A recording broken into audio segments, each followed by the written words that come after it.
Welcome to the Rational Egoist. I'm your host, Michael Leibowitz. For over 20 years now, I have identified as a libertarian, and I've also identified as a disciple of Ayn Rand, an objectivist, and many people think these things are contradictory. I'm not so sure, but today we have a guest on to talk about the history of libertarianism, maybe the good points and the bad points of it.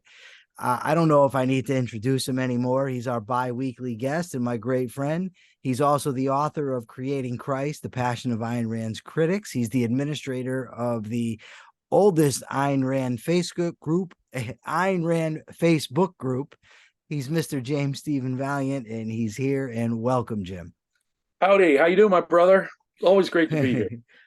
All right, so libertarianism is a very broad concept. So I just want to give a quick summation of the essentials just to make sure that we're on the same page. I think, first of all, there's two aspects. There's two threads of libertarianism. There's the natural rights history, or the natural rights portion, which goes back to at least to John Locke and through Frederick Bastiat, and I would include Ayn Rand in there, Lysander Spooner. And then there's the utilitarian approach, which is largely economist. And that goes back to, say, Adam Smith and up to Ludwig von Mises, Friedrich Hayek, and Milton Friedman. And the philosophy basically is that people should be able to do, by law, they should be free to do anything they wish so long as they don't interfere with others' freedom to do the same. Right? Would you agree with that? That's the basics. I mean, different theorists may disagree with different points, but that is, I would say, the essence. I think that it depends on how you define libertarianism. What you've just done is sort of equate it with the entire classical liberal tradition. Sure. And good reason to do so. John Locke articulated, when is it appropriate, when do rights get violated, when is it appropriate to government act? He sort of has a harm principle. And that was articulated in a different way by Oberon Herbert in the middle of the 18th century. That was articulated by President Thomas Jefferson in one of his inaugural addresses: a wise and frugal government which shall restrain men from injuring one another, but shall otherwise leave them free to their own pursuits of industry and improvement, ... And of course, John Stuart Mill had his famous harm principle. While Herbert Spencer worked that out with a little better detail in some of his books, we still had a pretty vague concept of what the classical liberal harm principle was. It was Ayn Rand who really resuscitated rights theory, as you noted, in the middle of the 20th century for classical liberals. No one like Ayn Rand. She stands head and shoulders above all 20th century thinkers in resuscitating the classical liberal notion of rights. And she refined the harm principle down to physical coercion. There has to be some physical taking of your goods by fraud, or there has to be some physical assault on you or your property, physical force directly applied. So with her, it was the line of physical coercion. And Professor John Hospers, the first presidential candidate for the Libertarian Party back in '72, in his campaign book, Libertarianism, credits Ayn Rand with that very refinement. She was the one who defined, for us, 20th century libertarians, how rights can be violated and not. And it's a matter of coercion. It's a matter of force. And Ayn Rand's refinement of the classical liberal tradition along those lines was made possible, of course, by her deeper philosophical understanding of the role of the mind in human life, what can shut down the mind, sticks and stones don't shut down the mind, can shut down the mind. Names and words can't do that. And so she saw what the role of the relationship between the mind and rights. Without that, she couldn't have made that refinement in the classical liberal tradition. So it's based, as objectivists, we know it's based on her deeper philosophical foundations that got her there. So if we define libertarianism, and that wasn't the word that was used by John Locke or Jefferson or John Stuart Mill or Frederick Bastiat. They were all on the right track, these dudes, mind you, these classical liberal dudes. They were kind of groping for the understanding of it, both its philosophical foundations, which they didn't have squared away terribly well. Ayn Rand really helped in that department. But they didn't call themselves libertarians. They called themselves liberals. And that word liberal has been stolen from Yes. us in the 20th century, corrupted everywhere, less so in Europe than in America, but the liberals in America totally took over that word, made it all their own. Made it the opposite of what it classically was. Right. So I think my own position is we should take back the word. Let's see, there was an argument in the 1950s, I think, where this began, the term libertarianism, between Rose Wilder Lane and Max Eastman. Max Eastman was the former communist, of course, who found Mises in Hayek in the 1940s. He's referred to in The Road to Serfdom, a communist who was converted to the free market by Austrian economists, and he was perhaps America's leading communist intellectual in the 1920s. I'm not exaggerating. Max Eastman thought that the term that they should use, because he was still always an atheist and he was being converted by the Austrians, so he hadn't lost a lot of his what we would call liberal social attitudes. He criticized William Buck. He left the National Review in the 1960s because he thought they were too Christian. And so, but he's having this acrimonious correspondence with Rose Wilder Lane, who wrote The Discovery of Freedom, one of these three ladies who are credited with resurrecting the American individualist movement. Rose Wilder Lane, Isabel Patterson, and Ayn Rand, with their three books that all came out in 1943. Well, Isabel Patterson Lane and Ayn Rand got to know each other and be friendly with each other in the 40s and so forth. Well, Isabel Patterson and Max Eastman had this big argument. Rose Wilder Lane, I think, advocated using the term libertarian, while Max Eastman said radical conservative. And Ayn Rand's response was, in the early 1960s, radicals for capitalism. Now, they can be parsing the words all they like, but all three of them I would classify as classical liberals. I was just gonna ask you if, because I think that objectivism politically, the political aspect of objectivism falls clearly within the classical liberal tradition. If you define it as libertarianism, and I'd use a little L here. Yeah, not the Libertarian Party. That's not what we're talking about. So that's right. I would say that it depends on, define your terms. What do you mean? You don't want to equivocate. If all you mean is the classical liberal tradition, Ayn Rand's clearly within the classical liberal tradition. She's a libertarian. If John Locke, Oberon Herbert, Thomas Jefferson, Frederick Bastiat are all classical liberals and libertarians, even in our anachronistic application of that term to them, then even surely Ayn Rand is a little L libertarian in that sense. And let's face it, she was the towering figure in 20th century classical liberalism. She resurrected it more than anyone else. She got young people interested into it. She got people excited about it with her dramatic novels. She had a very clear and consistent argument. She resurrected the whole concept of rights as John Locke understood it and gave it a sound philosophical foundation, something those earlier classical liberals had not. And as I say, that allowed her to refine it, the principle, to, I think, a point of objectivity. And it was that, let's face it, if it was just up to the economists, and I think there are a lot of economists who will admit this, the libertarian movement generally. Now, let me say this. I think it's important to say this. Because of what Ayn Rand did, giving the idea, the harm principle of the classical liberals, new grounding and new refinement, what she did is she saved the concept of rights. She gave a moral argument for individual rights as classical liberals understood it, and in a consistent way. That's a moral revolution. It's a moral revolution on a scale that humanity is going to take centuries, I think, to fully absorb and grasp. What we call the non-aggression principle, what libertarians call the non-aggression principle. This idea that the initiation of physical force is always wrong, always the aggressive use of force, and the only valid use of force is in response, retaliation, defense from force. It's always a response, not the initiation. That's a moral revolution. That piece of Ayn Rand's discovery was absorbed before, and this makes sense, doesn't it? What's going to be absorbed of Ayn Rand's philosophy in the wider culture easier and quicker? Of course, superficial political ideas, and they're going to be treated, of course, by people who absorb it superficially.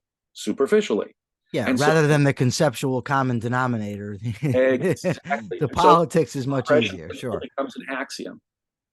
And if you don't understand, I'm going to go back, if you don't understand the philosophical foundations and roots for that, you will not understand the applications for it. And so in my lifetime, I was a teenager in the 1970s. Sure. What an exciting time if you're a classical liberal to be. Not that Okay, with hold on one second, Jim. I want you to hold right there in the 70s sure. because I want to backtrack a little bit and then come back. Now, I'm going to have to necessarily skip over a lot because we don't have an infinite amount of time. Okay. But this is the way, if I'm trying to summarize this whole thing to myself, I would say in the late 1600s, I think 1689 or 1690, John Locke writes his two treatises on government. And he puts forth the argument that the proper role of government is to protect the life, liberty, and property of the citizens. That sets up one wing of what would come to be known as libertarianism. So he sets forth a strong moral argument. Adam Smith in 1776 publishes an inquiry into the nature and causes of the wealth of nations, where he shows that freedom works, that not only is it moral, but it produces the best results. And so that sort of launches the classical liberal movement. He helped Jeremy Bentham even develop utilitarianism. Yes. It was thinking like by people like Adam Smith that got Jeremy Bentham to think, well, yeah, utilitarianism is the correct approach to things, because he could see the utilitarian aspect. Because for Adam Smith, of course, it was a paradox that individual selfishness should lead to the common prosperity. It was an invisible hand, famously, as Adam Smith called the invisible hand. So to him, boy, this is crazy. You got Michael and Jim pursuing their selfishness, and isn't that paradoxical that people should be better off when everyone's pursuing their selfishness? Of course, for an objectivist, there's no paradox. It makes perfect sense. That's a natural causal order. It's not surprising. Right. And so that these people who are still, now, mind you, I think it's a corruption, because David Hume and Adam Smith have now corrupted Bentham's mind such that he's going to give the world utilitarianism. It is a philosophical corruption, if you will. They're still mired in bad philosophy, sure, altruism and collectivism. Christian ethics is underlying it all, whether Bentham wants to admit it or not. But Bentham's going to come out and say rights are nonsense on stilts. The only way you could justify something is by the greatest pleasure for the greatest number. Not by some abstract, natural rights kind of argument. That's just they're like the concept ghost, as far as he's concerned. It's a mythology. It put, John Stuart Mill, he had both traditions feeding into him. His dad educated him in such a profound way. He tried to reconcile the two, and you can't reconcile the two. And so Mill ends up a socialist by the time he's dead. Sure. So the utilitarians, the Hume, Smith, Bentham folks, have had an outsized influence on economists. The great economists thereafter were almost to a man utilitarians in their ultimate approach. Humeans about epistemology, Benthamites about utilitarianism, and taking that general approach, even as they're very much improving and sophisticating Adam Smith's science of economics. Okay. Now for some of the people I skipped over, I'm going to just mention them, honorary mention. So in the 19th century, we have more economists, John Baptiste Say, for instance, Karl Menger, on the natural rights perspective. We have Frederick Bastiat. Yes, Frederick Bastiat. We have Lysander Spooner. We have some solid natural rights thinkers. But in the 20th century, to me, these things hit their actualization. On the utilitarian economic side, they hit their actualization with Ludwig von Mises, and in the natural rights side or individual rights side, Ayn Rand. So this brings to fruition, eliminates the contradictions within the various systems, like the labor theory of value, for instance. Ayn Rand ties natural rights or individual rights to a system of epistemology and metaphysics and ethics. And then you have these sound thinkers, and rightly so, it launches a movement that would come to be known as libertarianism. Now, mid-20th century, you've got Atlas Shrugged coming out, and you've got powerful arguments now that really correct the gaps that the earlier classical had left in both economics and rights theory. Now I want to take you, I'm going to take you right up to the 70s, and then I want you to go. Okay. So let me just take you there first. Also, you had the opening of the Nathaniel Branden Institute, which spread a lot of Ayn Rand's ideas to a lot of young people, brought a lot of converts. It's a mixed bag, obviously, where I'm not going to get into the whole reason. People can read the book that's behind you on your left if they want to know. But you do have sort of this movement, and it's percolating and it's becoming strong. Out of this comes a young economist, brilliant in many, many ways, strongly influenced. He might actually be said to be a almost a combination of Ayn Rand and Ludwig von Mises. I'm talking, of course, about Murray Rothbard. Yes. Murray Rothbard now was also influenced by the aforementioned Lysander Spooner, who was an anarchist. Now, he wasn't an anarchist. It's important. I want to say this because there's communistic, there's socialistic anarchist, and like Lysander Spooner was an individualist anarchist. Which is just the history of anarchism. It is. So I want Rothbard's predecessor here, isn't he? Yes. I just want to make sure that everybody's position is clear. So Rothbard now, he says what we said, that economic arguments aren't enough. You need individual rights arguments. He gets his idea of individual rights from Ayn Rand. He ends up having a break with Ayn Rand, which is largely personal, not just intellectual, largely personal. I'm not saying he doesn't differ with her. Clearly they did, but they broke over some personal stuff. I think anarchism would have caused a break. I think so too. They were headed for a break just over anarchism. Yes, I don't disagree. I'm just saying, but at the time of the break, there was especially between him and Brandon, whatever. So now, as a part of as a part of the libertarian movement, you have an anarchist wing that has come in many respects to define it, even though it's a minority component, but it is the loudest. The anarchist wing of the libertarian movement is the loudest. So you've got the classic liberal economic wing of the libertarian movement led by the Austrians in Mises, and then later on Milton Friedman and Hayek. You have the natural rights part of it led by Ayn Rand and the objectivists. Then you have Murray Rothbard thrown into the mix. Now you're in the 1970s. Go. Well, I was a teenager in the 1970s. I'm old enough to say, I was born in 1963. And so my teens, which were so darn formative for me and my thinking on all these things. And I really wasn't an objectivist when I first read Ayn Rand. I started reading a whole variety of stuff. But just to create a little context in the 1970s, the Libertarian Party was first founded in 1972. It was really the result of a late 60s walkout among an important group within the Republican Party called the Young Americans for Freedom. And at the Young Americans for Freedom convention, there was a split between the Libertarians and the Traditionalists.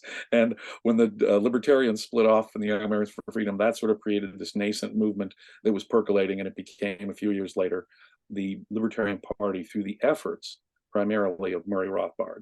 His book For a New Liberty was sort of I think it was subtitled The Libertarian Manifesto. It was. And so that book, but let's face it, it was the, if it weren't for Ayn Rand and the millions of novels she was selling and the tens of thousands of new adherents she was piling into the neoclassical movement now with a whole new philosophical orientation, it would never have happened if it were merely up to the economists. But economically, it's very important to tell you, the 70s was a period of what we call stagflation, of both rising unemployment, economic stagnation, and rising inflation.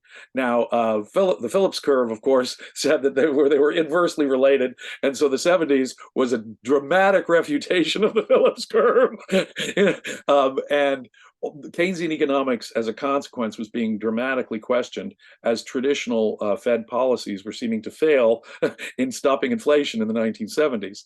More than that, the Nobel Prize in economics it was created, I think, in the late 60s too. It was not one of the original Nobel Prizes, but in the 1970s, F.A. Hayek, a year after Mises's death, They give F.A. Hayek the Nobel Prize, I think, in part to recognize the achievements of the Austrians in general. Well, give the connection between Mises and Hayek, because I haven't done that. F.A. Hayek back in 1920 was a young socialist. When he read Mises' Socialism, he got a complete revelation and was converted to classical liberal economics by Mises.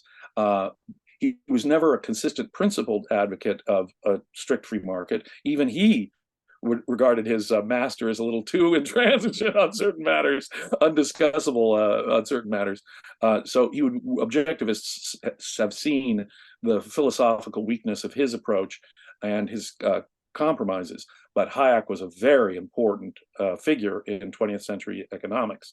His work really was a dramatic defense on many levels. And I mean, work that I would use, but I would use with great caution because of his bad philosophical foundations.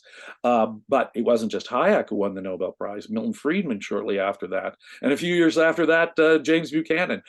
So the more than that, Robert Nozick, a Harvard philosopher no less, came out with a book in the early 1970s called Anarchy, State, and Utopia, which was the upshot of conversations he'd had with Murray Rothbard, the anarchist. That's why it has the title, Anarchy, State, and Utopia.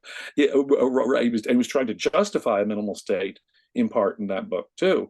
So, but it was Rothbard's natural rights approach to individualism that got Professor Nozick to defend Lockean rights, John Locke's approach to rights, in a very important book. When I went to university in the early 1980s as an undergrad, Political Philosophy 101, you have to read two books, Anarchy, State, and Utopia, John Rawls' Theory of Justice, two Harvard philosophers battling it out. And they are still considered basic philosophical primers on political philosophy, because they are, compare and contrast the defender of the welfare state over here, John Rawls, who's using neo-Kantian kind of arguments, Ayn Rand devastates in my view, versus Nozick, whose arguments are not Ayn Rand's, but it is a defense of Locke's approach, in effect, his definition of individual rights, at least, and he had some interesting arguments for it. Not the best arguments for it, and certainly not the objectivist foundation for it. But his book won the National Book Award. It became a very, so between the economic events, people were also losing trust in government in the 1970s. Between Nixon's scandals at Watergate, the disaster of the Vietnam War, you add to that the stagflation of the economy, people did not trust the government. Government seemed to be the source of corruption and problems, and it was all going to hell in a handbasket. So it was a heady time for the classical liberal movement, at least in the intellectual and cultural sense, if that makes sense. By the late 1970s and early 80s, see, I think the political revolution of Ayn Rand, that moral revolution of the non-aggression principle, was treated axiomatically, and you can't treat something that derivative axiomatically. There were several things that Ayn Rand observed, and it's true of Murray Rothbard. Murray Rothbard's monumental defense of natural rights is found in a book called The Ethics of Liberty. His arguments for free will, his basis for rights, he lifts directly from Ayn Rand. And anyone familiar with Ayn Rand would know that The Ethics of Liberty is pockmarked with all kinds of almost direct lifts, the blending of the spiritual and the material in production, economic production. Murray Rothbard is lifting ideas that Ayn Randian from Ayn Rand without a single citation to Ayn Rand. Now, I think his arguments are inferior, and I think they're somewhat rationalistic, but and he's going in the anarchist direction that I really disagree with. But on the other hand, not a single citation for Ayn Rand. And some of those essays that are part of The Ethics of Liberty were published in the early 60s. Ayn Rand knew that he was stealing her ideas without credit, and so that he could get academic respectability. Professor Hospers did the same kind of academically cowardly thing when he invited Ayn Rand to talk on aesthetics at a university, and he totally threw her under the bus. He wasn't going to hurt his reputation with his academic colleagues, even though it was Ayn Rand who converted him to classical liberalism from socialism through a series of arguments, discussions, letters they exchanged. It was Rand who converted Professor Hospers from his socialist ways to being a classical liberal. and the first libertarian candidate for president. Both of them, I think, threw Ayn Rand under the bus in the name of their own academic respectability, and they plagiarized her work. Now, Rothbard really is plagiarism. Hospers had the moral good sense in his book on libertarianism to credit Ayn Rand for the non-aggression principle, at least. So that wasn't plagiarism directly. He cited and credited her. So the non-aggression principle of yes, libertarianism, it comes from Ayn Rand. It's Ayn Rand's non-initiation of force. And I think it's important, and correct me if I'm wrong, but I don't believe that Murray Rothbard, he said some horrible things about Rand, about objectivists, but I don't think he's ever repudiated her idea of free will, about ethical selfishness, natural rights, none of that. The natural rights theorist. He's an Aristotelian in his epistemology. I mean, he goes, you go right down the list of the really, in terms of fundamental philosophy, in a way, Rand had a bigger influence. You're right, he's Rand plus Mises. But Rand, in some ways, philosophically, had a much more important influence than Mises did. Aristotelian epistemology, as opposed to a Humean Kantian approach that Austrians had previously taken. He was more like Menger in this sense. More Aristotelian, but still more Aristotelian, I think, even than Menger. In any case, Aristotle's epistemology, natural rights, rights thinking at all, moral thinking, being an egoist, volition as part of that. His whole argument for volition is Ayn Rand's very unique and distinct argument. He would talk to professionals and say, do I need to cite Ayn Rand on free will? And they say, oh no, it's a commonplace. A commonplace? I would like someone to cite for me the person who had Ayn Rand's theory of free will. I think there is in ancient Greece, there was a student of Aristotle's who actually said something close to, my friend Roderick Fitz actually wrote an article where he showed that there was someone who did actually anticipate. Ayn Rand, of course, wouldn't have known this obscure thinker, but there was an Aristotelian who sort of anticipated, at least came close to anticipating Ayn Rand's theory of free will. It was not a commonplace. It was not a commonplace, and Rothbard just simply plagiarized, for example, and that was the volition argument is what got him booted from Ayn Rand's movement, by the way. They knew he was an anarchist, they knew he was trouble, but he was lifting arguments he got from Barbara Brandon's master's thesis on free will, clearly. And you can see it in the Ethics of Liberty to this day. So they're stealing it, but then they're going off like Rothbard and being anarchists. Now this for Ayn Rand is just intolerable. Hold on one second, Jim. I want to state one thing that I think is interesting. In the copy I had of Man, Economy, and State, which was Rothbard's economics magnum opus, and by the way, a superb book, and I would recommend it to anybody. As purely an economist, Rothbard was brilliant. His work on the trade cycle, yeah, he's absolutely superb. That is why I studied from him when I went to New York City. I cut a beeline. I wasn't yet a real objectivist, so I cut a beeline for Murray Rothbard because I figured he would be I studied from the economists at NYU, like Israel Kirzner and Larry White, Mario Rizzo. They had a bunch of Austrians at NYU, and that appealed to me. That's one of the reasons why I went to NYU. But I knew Murray Rothbard was there. And so I would go audit his courses at Brooklyn Polytech. He invited me to take a course that he was giving on the history of economic thought through the Center for Libertarian Studies. I was the weekend sales clerk at Laissez-Faire Books. I mean, Roy Childs and a bunch of anarchists would be hanging out in the back of the store in the stock room, arguing anarchism and economics all day long. And I'm the weird, Ayn Rand guy selling the books up front. But boy, was I exposed to these guys. I can tell you, the libertarians. Murray Rothbard in the early 80s, at the first meeting of the Ludwig von Mises Institute, he invited me to their first meeting in Washington, D.C. I get there, I hide in the corner, figuring, I'm just a college undergraduate, I'm going to hide in the corner. I'm one of the first people, the ballroom is empty. Murray Rothbard comes early, he cuts a beeline, cuts the corner all the way to where I'm sitting, sits down at my table. So there I am sitting at the table. Hey, Jim, how you doing? And Murray Rothbard and I are conversing because we were friendly at the time.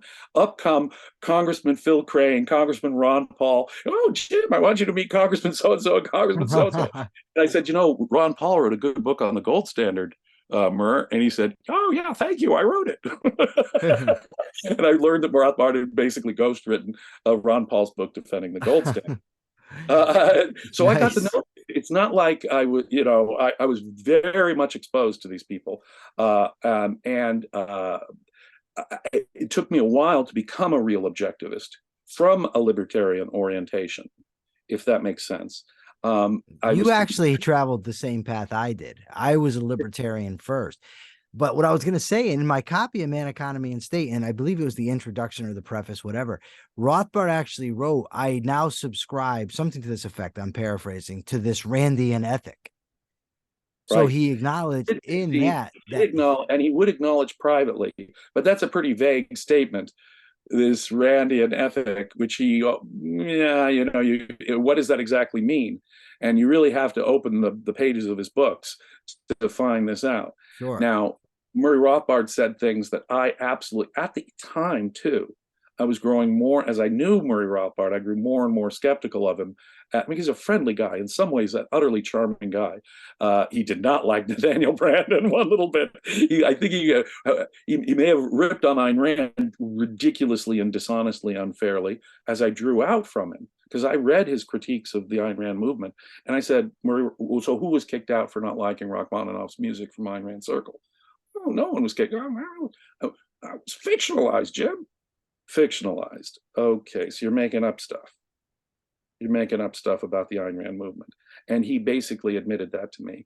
And more than that, I would press him on things that bothered me. For example, look, I opposed the draft and I opposed the Vietnam War, and I think most classical liberals like Ayn Rand did. The guys I mentioned earlier, like Max Eastman did. But we don't have to defend the Viet Cong, do we? We really don't have to defend the Viet Cong. I mean, they're not the heroes here. They're not the George Washingtons here, are they? And he was literally comparing them to like George Washington. And I mean, in conversations with me, the Viet Cong were the good guys. Murray Rothbard. And then I would talk to him about competing legal theories, because of course he believed in competing governments and stuff. So competing government over here says that on my front lawn, I could have a deadly booby trap to dissuade trespassers. That would be an equally valid legal competing government against, say, a government that said, no, if someone's just walking on your front lawn, they shouldn't expect some deadly booby trap.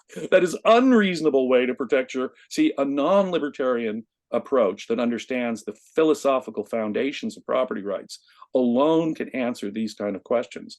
And we need a single system with the correct answer. No, you cannot put deadly booby traps in your front lawn. A huge wall and you say warning, deadly booby traps all around it, right? And so, oh no, that's just something libertarians can disagree on. And see, when I was at that time too, in the late 70s and early 80s, I was checking out the Libertarian Party because I was meeting these people, and I would read their platform, and it says the abolition of the CIA. We call for the abolishment of the CIA and the FBI. And I think to myself, do we really want to get rid of the CIA and the FBI? And so it was explained to me at the time by Murray Rothbard and others that the anarchists are a minority within the, even then they were a minority within the libertarian movement, but they have an outsized influence because a large number of the intellectuals were in the Murray Rothbard circle. And so they had this huge influence on things like the platform committee of the Libertarian Party. And look, if you're going to start a third party on the basis of principle, those principles better be exactly correct. If it's some big tent umbrella party that allows in a whole range of philosophical ideas like the Democrats and the Republicans, then I have a much less problem joining a party that's, doesn't claim any particular philosophical foundations. We just don't like, say, the welfare state, and we want to fight communism, which is basically what the Republicans stood for back in the 70s and 80s. Fight communism, less government, less welfare state. That's it. That's what they stood for. You could articulate it any more generally than that. And so in that sense, I'd say, well, okay, I could more see myself joining the Republicans because they're not saying they have a specific, uniform, worked out, single philosophy that governs us all. No, there's a variety of approaches that could bring you to the Republicans. Not so libertarians. We are the party of principle, and that was their logo. That was their motto. We are the party of principle. Well, then I better the hell agree with your principle all the way down. In that case, I'm going to be philosophically picky. And if you allow in people who say you can put deadly booby traps in your front yard to kill people, you're going to discredit the movement. People are going to say that's insane. just like competing governments is insane on a practical level, and it's going to discredit the movement. Just like defending the Viet Cong, like the equivalent of George Washington is the Viet Cong, as far as he was concerned. That's going to discredit the cause of liberty. And so if you're the party of principle, and if I'm joining you on principle, then those kind of things are going to make it impossible for me to join this party of principle until they get those kind of things squared away. And without the correct philosophical foundations for liberty and rights, you're going to get screwed up on policy applications all over the place. It's the foundations which give us the guide to why the deadly booby traps in the front yard, but it becomes a joke. And so you watch the old, what was it, the sitcom, I love the sitcom Parks and Recreation, from 15, 20 years ago. And Ron Swanson is literally, their cliche libertarian, is literally defending against some of these wild libertarian. As far as he's concerned, why not have a live grenade in your office?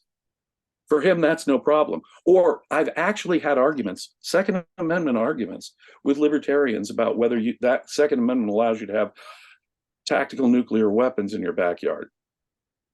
Now, if the Second Amendment is about your fundamental right to self-defense, which I think it is, the natural limits to that are built in. Nuclear weapons are an aggressive threat, just having them in your backyard, as opposed to any reasonable means of self-defense, it seems to me. So when the libertarians are making these kind of arguments, you could have private ownership of tactical nuclear weapons under the Second Amendment. You'd have deadly booby traps protecting you on an unfenced front yard. I mean, I've heard that. Oh my God. One of the worst moments I ever had at Laissez-Faire Books was when a guy from NAMBLA actually came into the store. The National Man-Boy Love Association. I was unfamiliar with these people. And they said, we are actually a caucus within the Libertarian Party. And so what is your position? Oh, well, we think that as adults, we should be free to have sex with 9, 10, 11-year-old children. No, there's no age of consent there. That is a form of rape. I don't care what kind of weird arguments you're going to make. Child molest is a vicious, forceful crime against victims who do not yet possess the ability to consent to sex with an adult. And you're going to harm them. Having prosecuted child molest cases, I know the long-term psychological harm that it does to kids. And you're doing something physically coercive when the kid isn't at an age of consent. And so I have very strong feelings about the North American Man-Boy Love Association, which came into Laissez-Faire Books, was thumbing around the libertarian literature there. And I was simply horrified. When the owner of the store, my boss at the time, said, oh, well, do you think we should leave out the brochures? Because we left out brochures for all kinds of, like the NRA, Fighting for Gun Rights, all these, organizations. If you had some anti-government position, we'd have their pamphlets and literature. And so Andrea asked me, do you think we should have? I was absolutely not. Why would you have pamphlets, brochures from an organization advocating child molest? Clearly advocating horrible child molest. And see, if you can even be associated with the tactical nuclear weapons, NAMBLA, if you can let the words escape your mouth that the Viet Cong are like George Washington in Southeast Asia, then if you say that there's no role for the CIA and it should be abolished, and this was still in the Cold War while the Soviet Union was still around and had nuclear weapons pointed at us, and someone says get rid of the CIA in their platform, those were all the things that I just had to recoil from. And I would always get the arguments, say, from the Hospers wing of the people. Look, those guys, we can fight their influence in time. We can control that. But I cannot agree in principle to join.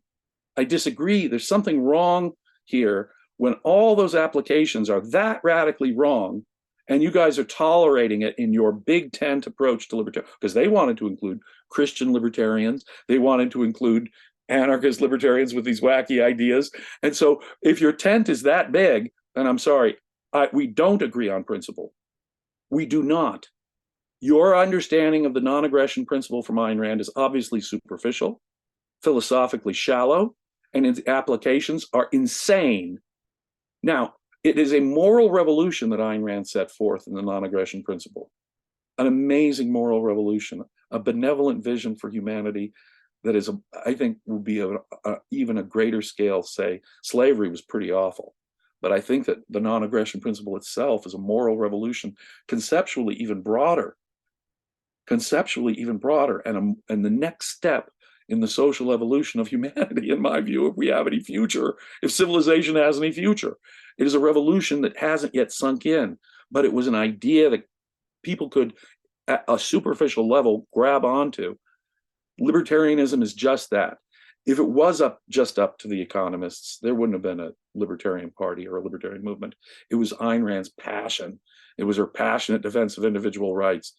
And in this sense, Isabel Patterson and Rose Wilder Lane actually were more influential on the rank and file, getting young people interested in the movement than the economists were. They'd get into it from, say, the Fountainhead and Atlas Shrugged or from Isabel Patterson, but then the economists, then they'd get the economists would take hold of them and they would start getting economics arguments. But a lot of the rank and file of young people who were entering the libertarian movement in the 60s, 70s, and 80s were people who read Ayn Rand's novels when they were teenagers. All right. So, 90% of them. So Jim, it seems clear to me, and it always has, that objectivist political theory is properly classified as libertarianism in the broader sense. It fits within the tent, the political theory. But it also seems crystal clear to me the influence that Ayn Rand has had on the modern libertarian movement. What I found that I find bizarre to me, utterly bizarre, and I've only been out of prison for, almost 10 months now, so grant that. But in my interactions on social media, it seems that there's like this reluctance, like libertarians don't want to admit they were influenced by Ayn Rand, and objectivists don't want to admit that libertarians were influenced by Ayn Rand. And it just seems strange to me, like it's reality. And it seems to me, like you said earlier, if I agree with something a libertarian says or a movement that a libertarian's in, I can talk to them. I can work with them. I don't have to join the Libertarian Party. I did when I first came out of prison. I got out of it for various reasons, but I can still work with them. Go ahead. I want to ask you about that. What turned you off about the Connecticut Libertarians? The Connecticut Libertarians didn't do anything. What happened was the Mises Caucus, the Alabama Mises Caucus, they posted something that I found reprehensible. They posted something praising Ted Kaczynski. And I contacted the mad bomber, environmentalist, terrorist, yes. Ted Kaczynski. Yeah. And I just said, I want nothing to do with that. Yeah. And I wanted an explicit statement to come from the Connecticut Libertarian Party saying we repudiate the Alabama Mises Caucus. Yeah. They didn't. They said we'll talk about it, whatever, but it didn't happen. For me, that type of thing needed to happen immediately. We need to come out and say, you know what? That's wrong. These people are crazy. We want nothing to do with them. And the fact that we didn't, that led me to say, you know what, I'm gonna step back. The people that I dealt with, they were nice people. They didn't do anything wrong to me. I just can't, especially given my history, like I cannot be associated with people praising, however ancillary it might be. It was in Alabama, we're in Connecticut. I just can't be associated. There was just one caucus in one state's Libertarian Party, right? But I just said I can't be associated with that. That was the main reason. But honestly, I mean, there's other things too. Like, for instance, I just see it as in my best interest doing what I'm trying to do, to not be formally associated with a political party or a group, for instance, any of the specific objectivist groups. Like, I wouldn't want to work for any of them. I like to be me and to be able to say what I think when I think it. I don't, I consider myself an objectivist, in large part due to my conversations with you. I'll call myself an objectivist. To me, an objectivist means somebody that thinks for themselves. And that means if I think Ayn Rand is wrong, I'm going to say Ayn Rand was wrong. She was not infallible. She laid out a philosophy, Jim, that in many respects saved my life, along with that of the late great Dr. Stanton Saminow. But there's things that I disagree with Stanton Saminow about, and there's things I disagree with Ayn Rand about, and it's a dishonor to her to pretend agreement. Just like when you and I, some of my funnest arguments happen with you, and we get animated and it's fun. But you're my friend, and I am not going to disrespect you by feigning agreement with you. That is an insult to Jim Valliant, as it would be an insult to me if you pretended to agree with me. Right. If you begin a conversation, let me just state this. If you begin a conversation by saying that this is how I define libertarianism, this is my definition of libertarianism, and if you include Ayn Rand in a broader category, little L libertarians, that stretches all the way back to before the term was even used by John Locke and and people like Thomas Jefferson. They had no term like that. Then I am perfectly willing to let you use the word libertarian in that description, so long as we clearly define it. Sure. Unfortunately, the way most people understand that term today is its association with a bunch of these weird ideas. And because I don't want to be associated with either the weird policy positions that they take, the toleration, as you point out, for a party that could have the party of principle, and here I am joining them on principle, and they can tolerate Ted Kaczynski. No, I'm out of a party of principle that does that. I agree with you. Similarly, I could never be a part of the Libertarian Party for that reason, and more than that, I would not, if I'm talking to a general crowd, and it's the best way I have of accessing them, and I can make the qualifications and the definition like you do, sure. But I would not start out by saying I'm a libertarian, because that conjures up in a lot of people's minds a lot of the things I just brought up. Oh, you believe in deadly booby traps to protect your property. You think that tactical nuclear weapons are protected by the Second Amendment. So you're one of these kind of libertarians. I don't want to be associated with that.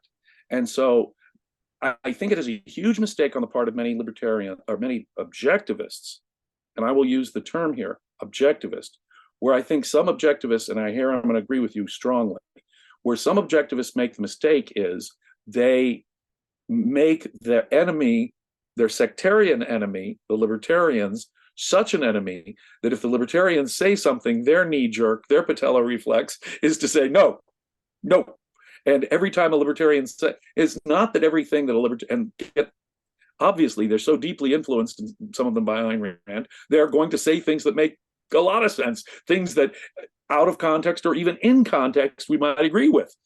And so that doesn't, just because a libertarian says it, some objectivists will object to even quoting that quote out of context or a term of art. We were discussing, for example, earlier, Ayn Rand's use of the concept self-ownership.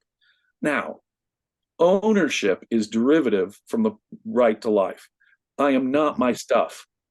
Stuff and people have to be distinguished in many legal senses in a rights way.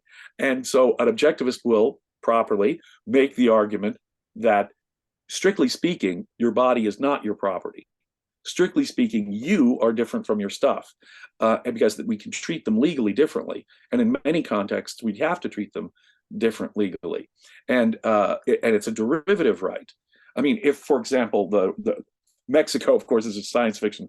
Mexico were to invade. I live in San Diego County. Mexico were to invade, and the Marines needed to occupy my property. They wouldn't need my permission if they were fighting an invasion, in my view. That's just one example. That's just one example of how stuff and people are two different things, and stuff is the derivative. Property is the derivative right from the right to life. Now, Ayn Rand said, and I think she was using it in she wanted to invoke all the qualities that property rights have to your body. She wanted to use that analogy so that everybody could see that your body was at least as sacred as your stuff. So she would use the concept self-ownership on a couple of occasions. I don't know exact phrase that she used, but she did talk about owning yourself and owning your own life on more than one occasion. And so, but a lot of objectivists, if you even remind them of that today, they go, oh, no, there's no such thing as self-ownership, ... making the argument that, the better ones making the argument that I will. Some of them will make much more superficial arguments, I think, frankly. But the point is that making your sectarian enemy the thing you react off is always a mistake. Always social a mistake. metaphysics. It's social metaphysics. It absolutely is. What does Ayn Rand teach? The most fundamental message from Ayn Rand's philosophy is think for yourself. You're absolutely right. Independence is what the Fountainhead is all about, is the virtue of independence. And so it's hard to, I have my disagreements with Ayn Rand. They're not, I think, in philosophical principle. I've been pretty careful about that too. I was, there with Leonard Peikoff when he was writing Opar in his living room, and I was going through all those. And this was the test for me. If I agreed with his treatise on objectivism, I'm an objectivist. Let's face it. If Leonard had convinced me that I could disagree with Ayn Rand about Beethoven or photography or something like, say, a painting by Cezanne or Van Gogh, because I had all those differences, and I'm walking in the door with. If I don't get Led Zeppelin and Beethoven, and if that's a disqualifier for being an objectivist, I'm out of here, literally. And so, when that was cleared up, now I do happen to love skyscrapers, and I do happen to love Rachmaninoff. So a lot of Ayn Rand's aesthetics I agree with, but I had disagreements with her about certain things, about a woman president. I'd vote for a woman president tomorrow, and I think that there are women who could psychologically handle it. That's a disagreement I have, but that's a disagreement over female psychology, in effect, that I'm having with Ayn Rand. That's not the principles of objectivism. So I have plenty of disagreements with, I think Ayn Rand made some mistakes. I think Ayn Rand admitted that in the course of her life, she made some mistakes. More than once she did. In any case, it's not a question of agreeing with Ayn Rand. It's being an objectivist is agreement with her philosophical principles. That's all it is. And within that, people can have all kinds of disagreements about application, although those principles do give us astonishingly good guidance that way. Now, do I think that rights need a better definition and foundation than libertarians have given it? Yes. Murray Rothbard's anarchism, his rationalism, for all of his absorption of Ayn Rand's defense of rights and free will, will require correction. I think that Leonard Peikoff's defense, for example, in Opar is far superior to the one you'll read in The Ethics of Liberty by Murray Rothbard, which I think has some significant errors in it, unlike what the political philosophy sections say of Opar. So I think it's important. So I have no problem. Look, there are plenty of people who, and I will say this too, the libertarian movement has gotten better in my lifetime. Back in the 70s and 80s, they said some truly outrageous things. They were associated with some very disturbing characters, in my view. And they have done better at self-policing, cleaning themselves up. Although the story you just reported is a 21st century story. They're told there's a group of them down in Alabama supporting Ted Kaczynski. For God's sakes, people. So long as that continues to be the case, I'm going to be I'm never going to join their party. And I'm not going to, as my first description, describe myself as a libertarian. I want to get back, I want us to steal back. They stole from us the word liberal. I want to steal back the simple, plain word liberal. Because that's part of the problem is we just don't, Yeah. and Hayek talked about this decades ago. We just don't have a proper term. Like Sure. he said maybe we should go back to using wig. What's what he suggested. I mean, it's just there's just not a proper term, which is why I've used libertarian for so long, because I don't want to be confused with being a Republican or a Democrat, a conservative, liberal. Or a liberal. See, if I say liberal, they're going to think that I'm right. going to vote for Joe Biden. Well, I'm not going to vote for Joe Biden. No way am I going to vote for Joe Biden. I'm not that kind of liberal. On the other hand, if I say libertarian, they might think I'm. But if you see the same reasons why liberal is. Conservative is one thing I know is out. Isn't that funny? Conservative is the term I can just dismiss. Progressive is another term like that, by the way, because everything is associated with, even though we're the believers in civilization and progress. Yeah. If you want cultural or scientific or economic progress, you join us. If progressive, right? But I don't want to steal the word progressive. They can have progressive. Liberal actually means defender of freedom, someone for freedom. Based on the Latin word for freedom. So if I want to get, and it applied And who are the people who were the liberals in the 18th and 19th centuries? And even in Europe, in some places, the word was used to describe people more like us well into the 20th century. I want that term back. It's ours. They stole it from us. The socialists stole the term liberal from us, and they had no right to it. They weren't advocates of liberty. They were advocates of primordial mercantilism and feudalism, as far as I'm concerned, neo-feudalism and neo-mercantilism. They don't deserve that term. They're stealing it because of the good, fuzzy feeling that liberalism had. Because guess what? It was our liberals, from John Locke to John Stuart Mill, that were advocating for women's rights, that were opposing slavery. The real moral case, it was but for John Locke, and think of John Locke, the great achievement here that he made. He said there's really two choices: slavery or private property. That's it. You have a system of freedom, individual freedom with private property, or your one and only alternative is some form of slavery. For that alone, John Locke, I mean, that's liberalism. He is, in a sense, the father of liberalism, because that was the argument he made for individual liberty and for property rights. Now, since that's what and guess what? He was also the guy, like I say, who began to really have powerful arguments against slavery that would catch on, that would influence these later English and American political philosophers who so opposed slavery in principle. So Ayn Rand is similar in the moral revolution that she's implied socially. She's refined Locke's position by giving it a better philosophical foundation and a more detailed application in how rights can and can't be violated. She now has corrected the problem that had existed in liberalism. So it's time to go back to that term. It's time to get back and say, no, if Ayn Rand has picked up deeper philosophy where the classical philosophers left off, she picked up in politics classical liberalism where the classical liberals left off, with the corrections to both, the corrections to Aristotle, the corrections to John Locke that were necessary. But that's what she's done, and so we need to back up and have a much broader term. I'm not a conservative. I'm not a progressive. I'm not a socialist. I'm not a You see, and libertarian, that's come to be associated with things I don't like either.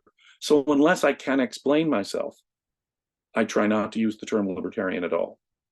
At a party, for example, if I just someone overhears me use the word, someone's having a conversation over here, I'm having a conversation here. Jim uses the word libertarian. Someone comes over, I heard you use the word libertarian. Well, you're not one of these people who thinks. You're not an anarchist, are you? You don't think that the CIA should be abolished, do you? And then they'll give me the Swanson booby trap thing, or and so similarly with the term liberal, the very thing that makes you afraid to use the word liberal makes me afraid to use the word libertarian. It's understandable. All right, I have one last question before we go. I understand it's not primary, but what are your thoughts on economic arguments, the importance of economic arguments for freedom? They're vital. They're absolutely vital. Knowledge as an objectivist, one lesson that Leonard really did drive home to me is that knowledge has to be an integrated whole, and that it all has to integrate and fit. If you have any significant problems in integration along the line, you're going to need to do some work. You're going to need to think that through and work that out, you see. And so if there was something, for example, Ayn Rand would say, I don't defend, I don't use, for example, I think it was her last speech, Sanction of the Victim, she said, I don't judge things on a social standard.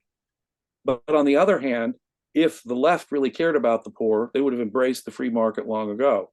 So she's not saying that those kind of consequentialist utilitarian type arguments, yeah, it really does make everyone more prosperous, are irrelevant.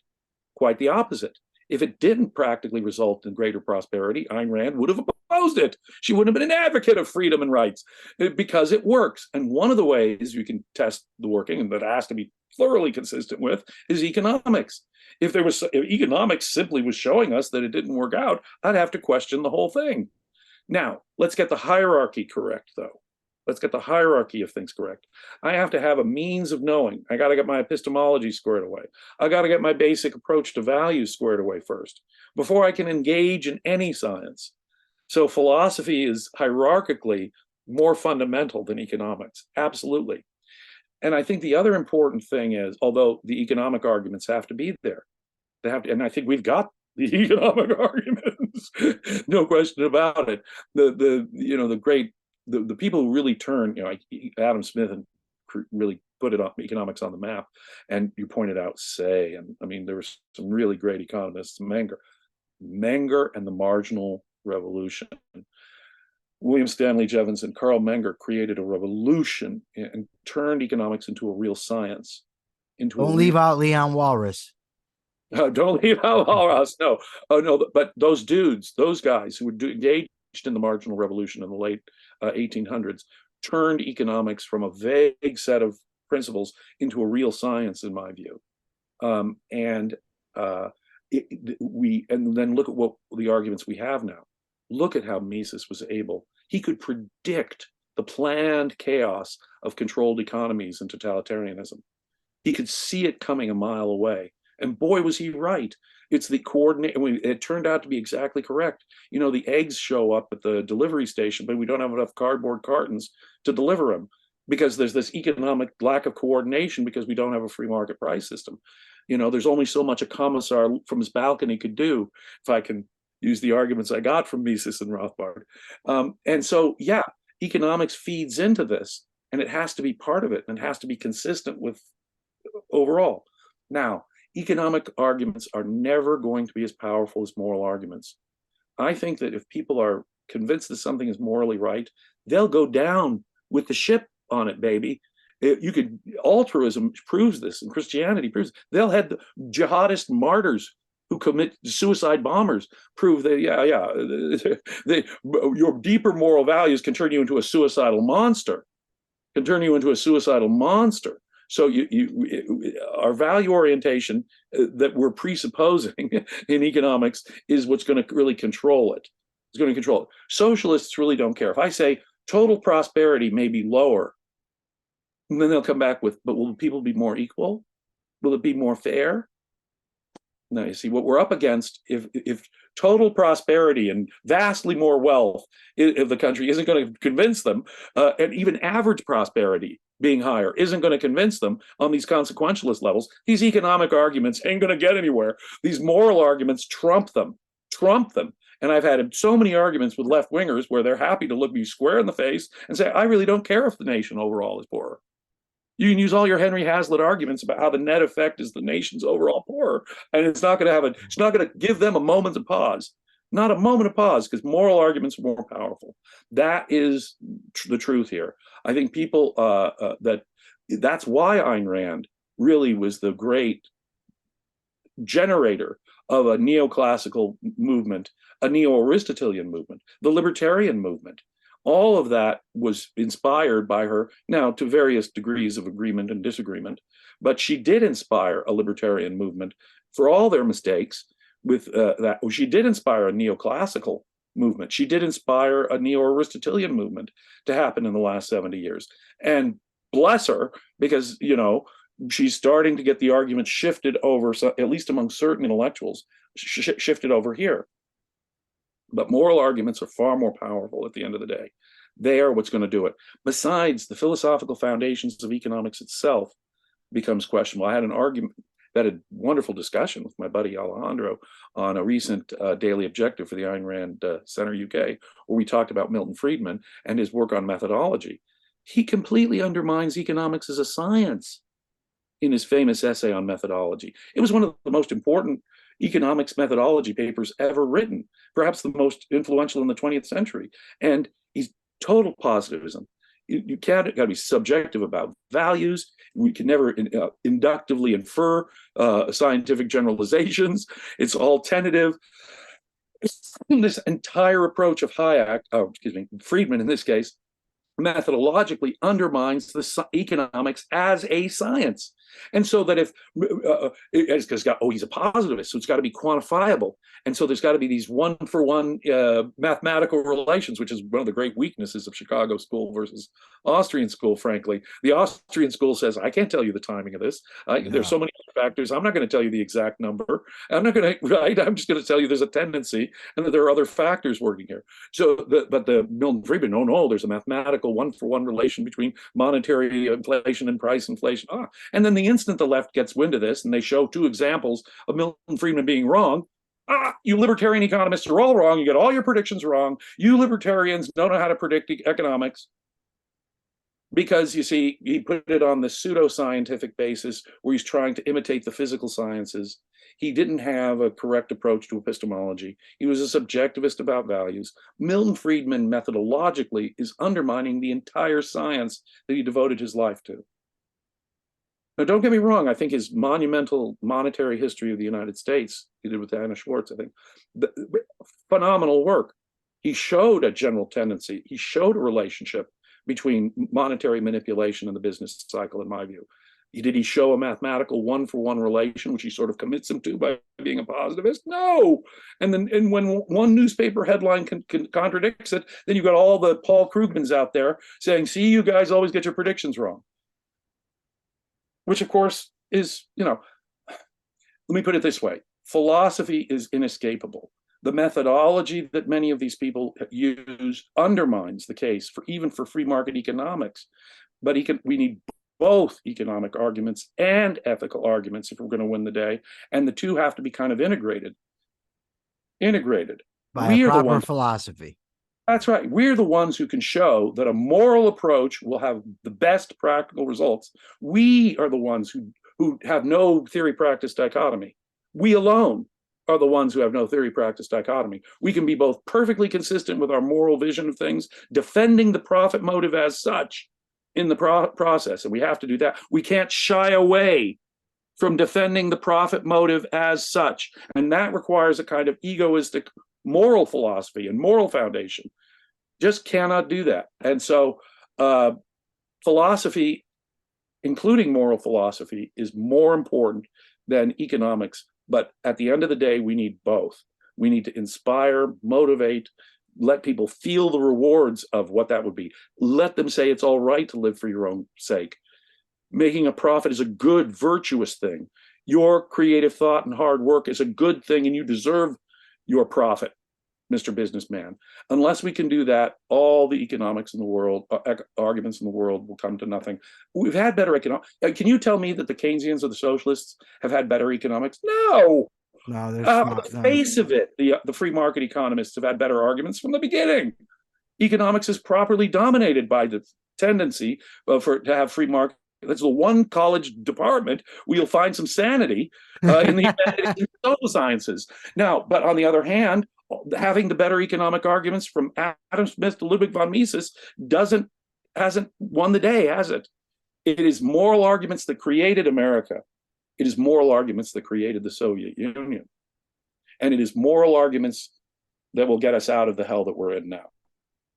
That sounds like the perfect place to end the discussion, Jim. Thank you so much for being here.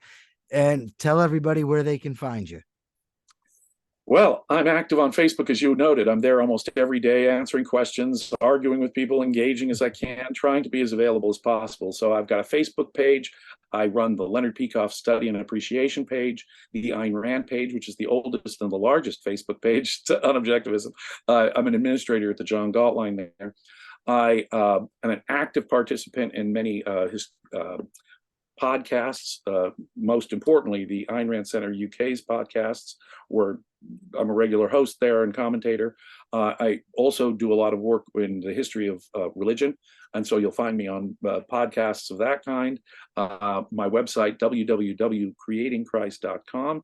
You can find out all the latest on what's happening there. There's a documentary available through Amazon Plus and other streaming services based on documentary based on my book. I never imagined they'd do that, but they did that, and you can check it out in all those different ways. So thank you very much. As always, it's a pleasure and an honor to be with you, my brother. Thank you. And I can't wait to have you back. For now, this is the Rational Egoist. This is Michael Leibowitz. I'm signing out. Hey, let me know what you think. Till next time.